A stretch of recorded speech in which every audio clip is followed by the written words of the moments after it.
going to go over creative finance because I saw that that's something that you cover quite a bit on your podcast. So I wanted to give everybody the opportunity to get into some of the golden nuggets that you have. You put out some really good stuff, man. I appreciate what you're giving out. Thanks. So tell us a little bit about, tell us a little bit about your background and how you got started in real estate investing and how you kind of started to grow your community and the podcast. Yeah. So I do like creative finance. I will say off the bat, I'm not a lawyer, CPA, financial advisor, or creative finance expert at all. Most of my experience is from the state of Florida and then the virtual wholesaling markets that I do. So yes, my name is Zach Ginn. I'm 21 years old. I'm a full-time real estate entrepreneur. I love real estate investing. I love rental properties. I love just cash flowing anything or just making quick money through wholesaling. So everything in real estate, it's my passion. It's just truly what I love. I started this business when I was 17 years old. Basically, long story short, I was a bag boy since 14 years old. And I was sick of it. I didn't want to be a bag boy anymore. And my dad was actually wholesaling at the time. And I wanted him to teach me wholesaling. He was actually a pretty good wholesaler at the time. And he didn't want me in the business. So he basically said, if you want it, you just do it on your own. So I learned how to do some wholesaling by myself. I spent all of my money on bandit signs, and I got my first deal at 17 years old, made about 20K.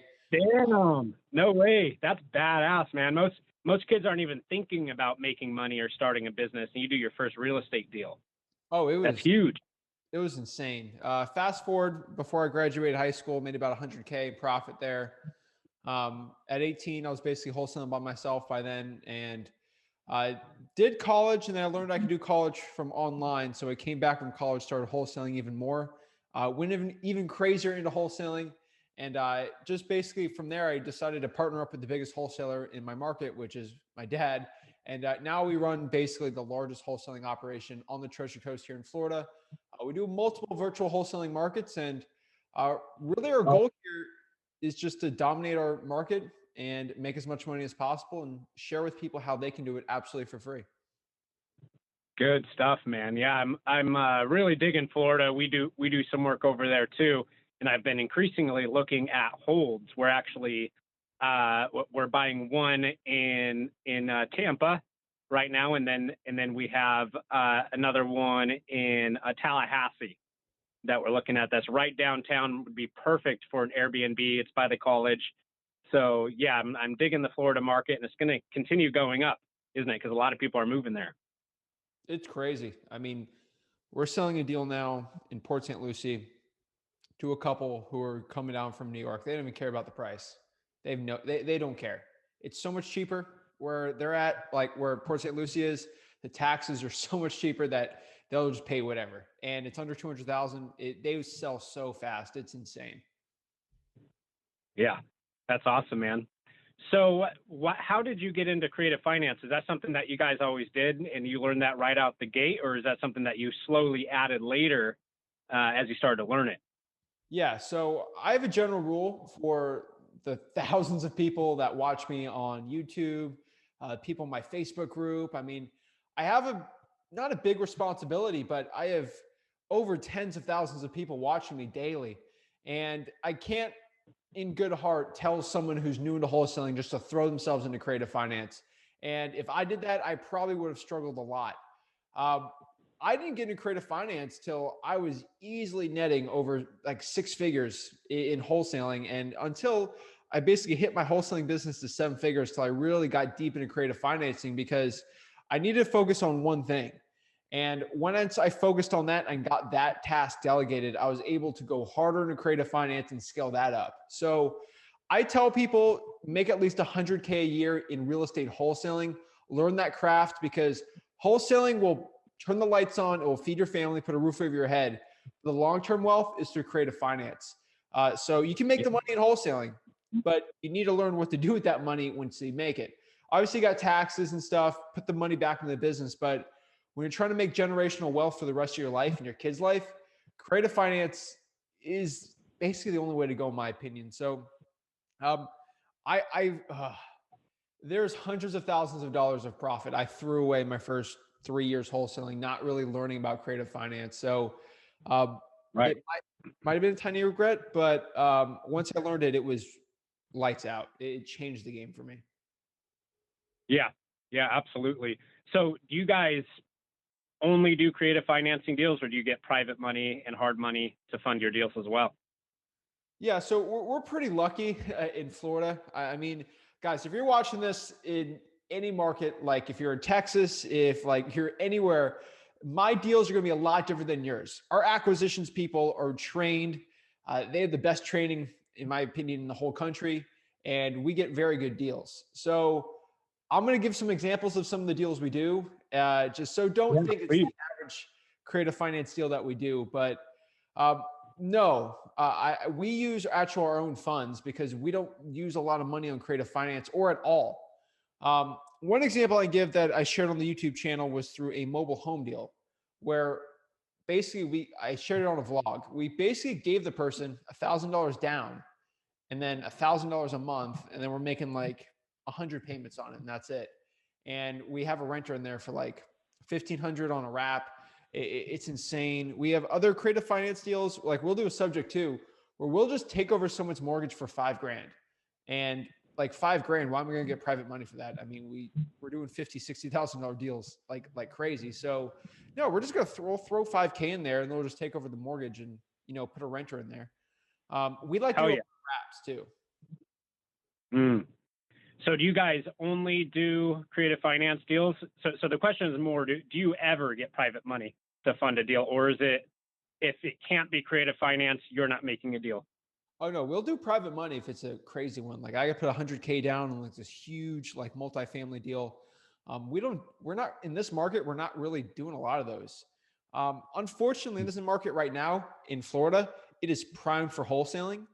And the crumbs, maybe 10% of my deals are now going to be through creative finance. When the market shifts, I think it's going to flip where most of my deals are going to be Oh creative yeah. finance and then the rest are going to be wholesaling. So I'm doing right now what the economies of scale is to make the most profit possible this year. And that's mostly doing wholesaling and flipping. Once things aren't selling like hotcakes and sellers are, it's so easy to sell a house right now with a realtor. Once that gets harder, we're going all in. My personal favorite is lease options. They are my favorite. And I cannot stress how much I love lease options so much. So that's my most passionate part of creative finance. And that's the one that I try to focus our team the most on. So why lease options over subject twos? Okay, so there's a couple ways I say it. So I'm 21 years old. So I definitely have a lot of years ahead of me, and there's so much more to creative finance I should know. But in my opinion, lease options are the easiest one to do. They yield the most money, more or less, with the least amount of work. And I don't know if I'm going to get in trouble for saying this, but if you're a 21-year-old kid and you do a lease option wrong, you're fine. You can just get out of it. If you do a subject to wrong, you might go to jail. And that's the truth. So when thousands That's of a good reason. trying to learn creative finance, I'm like, do lease options. If you mess it up, you're out your deposit and that's it. You mess up a subject to, like you take over someone's payment and then you stop paying it, you can get some legal ramifications. So Yeah. I always like, especially if you're over leveraged. So a lease option, way better. You can wrap them. You get paid in the beginning, middle, and end. It's the best, and they're Yeah. always 40, $50,000 deals. They're my favorite. Yeah. And with a wrap, you're making money in a couple different ways, aren't you? You're not just Yeah, making money off the property, off of the sale of the property. You're making money off interest and, stuff like that on the option payment. yeah, and they're literally the other reason why I like it too is you don't need any money. So, for example, we're doing a lease option deal right now where we're giving the person 10K down, and then we're going to do about I think 1,200 a month payments. And at the end of I think 7 years, we're going to give them like 200K after everything.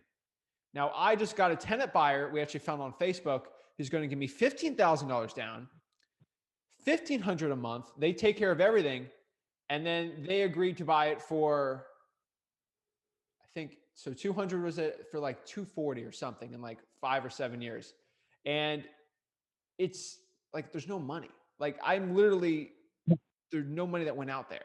Maybe the gas I went to go meet the person or acquisitions person did, but It's crazy. And that's like a tiny condo too. It's insane. That's fantastic, man. I love that. So a lot of people don't understand wraps. It can be complicated, or people can overcomplicate it. So what's the most simple way that you can explain a wrap? Okay, so I know creative finance at a very elementary school level. So the way I can try to explain it the best way is I might not do it the traditional way, but the way I think about it is not the right way, but I think about just selling the lease option out. So, like I said in that example, if it was, I'm trying to get the numbers right, but I know it was 10,000 down, 1,200 a month, and I believe 200K. So, like I said, I would literally I'll lease out that property with an option to buy it with that person, with the tenant buyer. So literally, I'll get 15,000 down. They will pay the 1,500 a month. So at the beginning, that's 5K profit at the beginning. In the middle, for whatever term you do, 5 to 7 years, you're making 300 a month. And then at the end, they agree to buy it for $240,000 to $250,000, which is a $50,000 spread on that.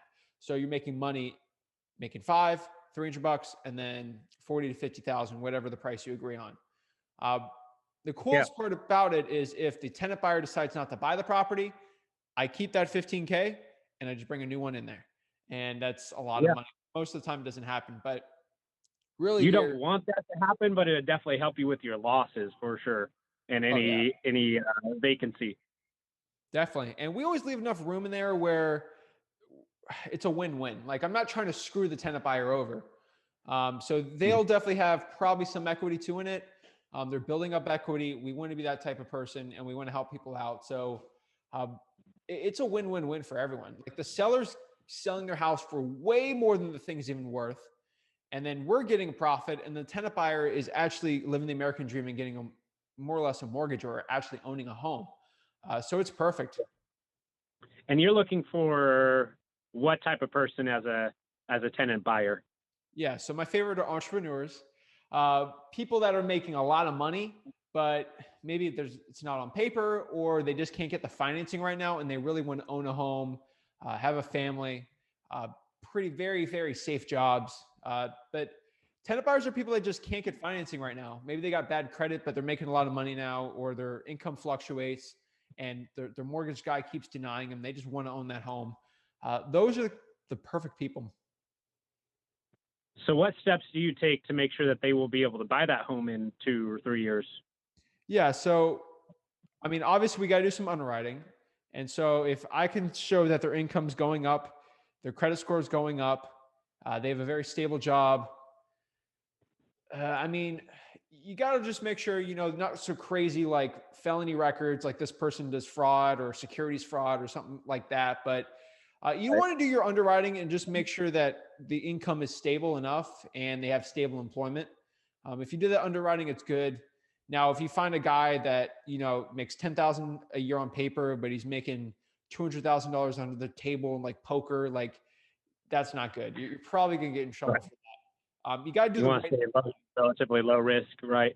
So do you ever get them in contact with, say, a credit repair company and have them repair their credit over that course of time? I stay away from that. I let them do it. Okay. Do you suggest it? Do you push them that way? Yes. Good. Okay. I'm not in the credit repair business. And we help them on what they can do to fix their credit, but I'm not here to educate them on building credit. Yeah. Right. Very cool, man. What is the biggest nugget that you would have for somebody that's getting into this, or maybe they're just kind of gun shy and don't know how to pull the trigger, don't fully understand it? What is your biggest piece of advice? My biggest piece of advice for finding creative finance deals? For just being able to get into it for people that don't quite understand it yet and they need more education. My biggest nugget I can give you to actually get creative finance deals today is not focus on creative finance deals. I'm going to say that again. Don't try to find creative finance deals. Let it come to you. If you do wholesaling marketing, which is going to pay for the roof, pay for the food, and just keep you going, just to live and maybe make some extra money, those leads that you're going to go on appointments I'm telling you, 1 out of 30, 1 out of 40 of those appointments you're going to go on, maybe once a month, is going to be perfect for a creative financing deal, a lease option.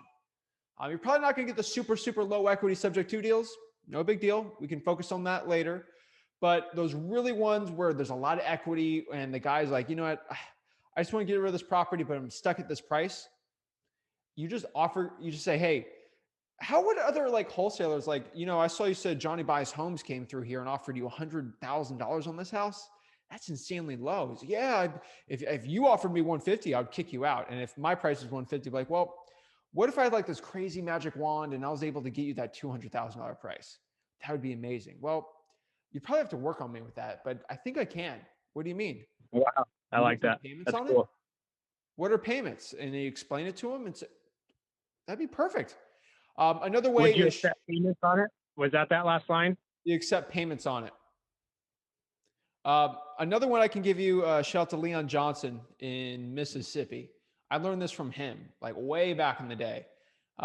He said something because I sometimes tell my acquisition people do the closing on this one. If like you're the old school acquisitions type person, be like, you know, Mr. Seller, if let's say I was going to buy this house for you for $200,000, and these are like older people, what would you do with that money? I laid out 200,000 on a duffel bag on a table. What would you do with that $200,000?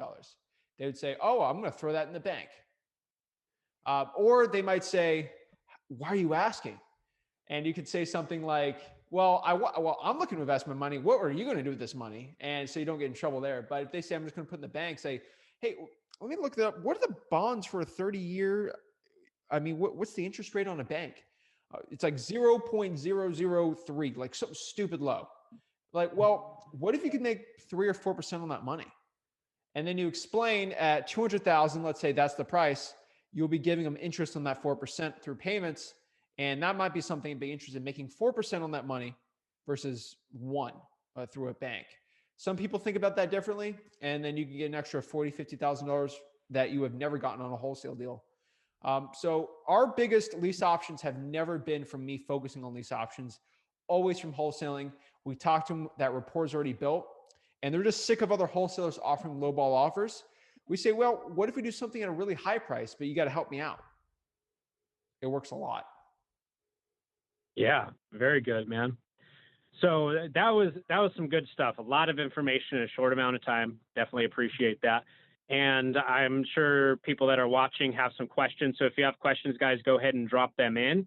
But while we're waiting on those to come in, where can people learn more about you and follow some of the stuff that you're putting out?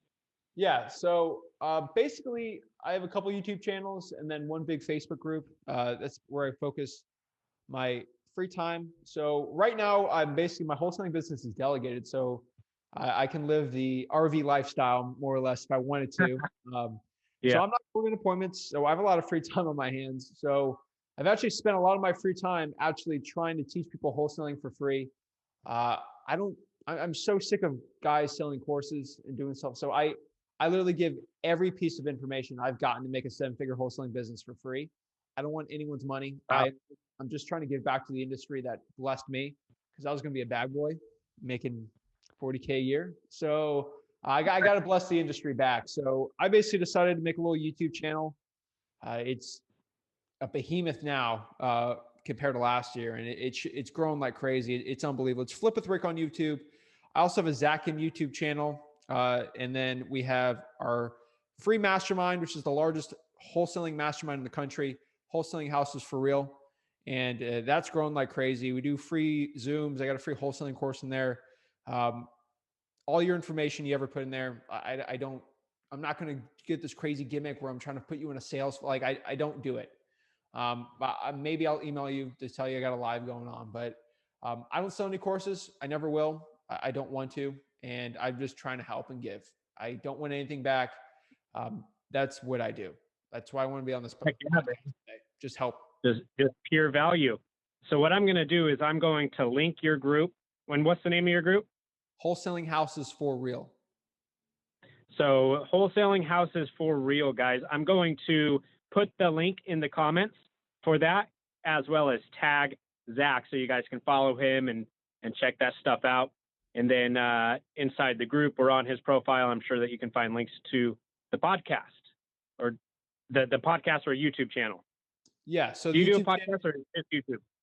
yeah. So I've been doing a podcast for a year and a half now, every Wednesday at 5 p.m. Eastern. So the podcast is on there. There's also a Bags Riches podcast going on Spotify, but everything's on that YouTube channel. Awesome. And man, you're so knowledgeable in the lease option space, and it's because you focus on one thing, just like you said. It's the one thing. And I think a lot of people make the mistake of getting shiny object syndrome, right? To where they're trying to run in so many different directions at once, and they never quite nail any one of those methods. So with whatever technique that you guys are jumping into, you have to laser focus and you have to commit yourself to that craft. And Tony Robbins talks about focusing on the one thing. Dean Graziosi, did you follow them and what they're doing in the Knowledge Business Blueprint? No, I've read Unleash the Power Within like a lot, an uncomfortable amount when I was starting out in this business, and it was a huge effect on me. Yeah, no, it's such good stuff. And he talks about that a lot in the Knowledge Business Blueprint, is focusing on the one thing and just becoming an expert in a space. So good stuff. I'm going to close this out. Let me check the comments one more time, make sure we're not missing anybody. All right, guys, if you got any good deals over there, especially that would be in an Airbnb location downtown close to restaurants, hit me up, man. All right, well, man, I do say this every single time someone ever wants me to sell them a deal is, Kyle, you're way too good of a real estate investor for me to sell a deal to you. You will not overpay for any of my deals. And I sell deals to people that will overpay for them. And you're too smart of a real estate investor. Okay. So I would say you got to be careful because I oversell every single deal I do. But I would love to work with you on anything, man. I'm always looking to it. Yeah. All right, brother. Thanks for coming on. See ya. Bye, everybody.